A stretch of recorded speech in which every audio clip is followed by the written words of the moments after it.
ஐயோ இவ்வளவு தான் பண்றேன், ஆனா நான் நினைச்சது நான் செய்யலை, இந்த தப்பை திரும்ப திரும்ப பண்றேன், அதான் தெரியுதுல தப்புன்னு, அப்புறம் திரும்ப செய்யணும். அதுதான் சொல்றேன், ப்ரையாரிட்டி என்னன்னு ஃபிக்ஸ் பண்ணுங்க. இந்த வயசுல ப்ரையாரிட்டி என்னன்னு ஃபிக்ஸ் பண்ண தெரியறவன் தான் லைஃப்ல ஜெயிக்க முடியும். Try to be the better version of your self.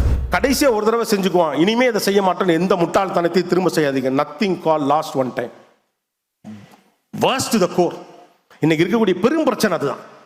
இந்த ஒரு தடவை இனிமே இதை செய்ய மாட்டேன், இந்த ஒரு தடவை இனிமே இதை செய்ய மாட்டேன். நோ, இனிமே இதை செய்ய மாட்டேன்னா இனிமே இதை செய்ய மாட்டேன். அது தவறு என்று உங்களுக்கு தெரிந்த பிறகும் கடைசியாக ஒரு முறை என்று நீங்கள் செய்வீர்கள் என்றால் நீங்கள் அந்த நேரத்தில் யோசிச்சு பார்த்துக்கோங்க, உங்களுடைய வெற்றிக்காக போராடி கொண்டிருக்கிற எல்லா மனிதர்களுக்கும் நீங்கள் துரோகம் செய்வதாக அர்த்தம்.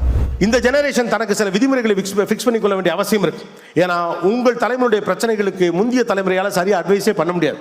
வீட்டில் என்ன சொல்லுவாங்க, அதிகபட்சம் சும்மா ஃபோனை நோண்டாதுன்னு சொல்லலாம், டிவி பார்த்துக்கிட்டே இருக்காதுன்னு சொல்லலாம், அதில் என்னதான் இருக்கோ அப்படின்னு சொல்லலாம். நீ தப்பாக தான் ஏதோ பண்ணுறவங்க மேலே கம்ப்ளைண்ட் வைக்கலாம், ஏன்னா உங்களுக்கு அவ்வளோதான் தெரியும். What is the importance of now? இந்த நிமிடத்துடைய அவசியம் என்னன்னு புரிஞ்சுக்கங்க.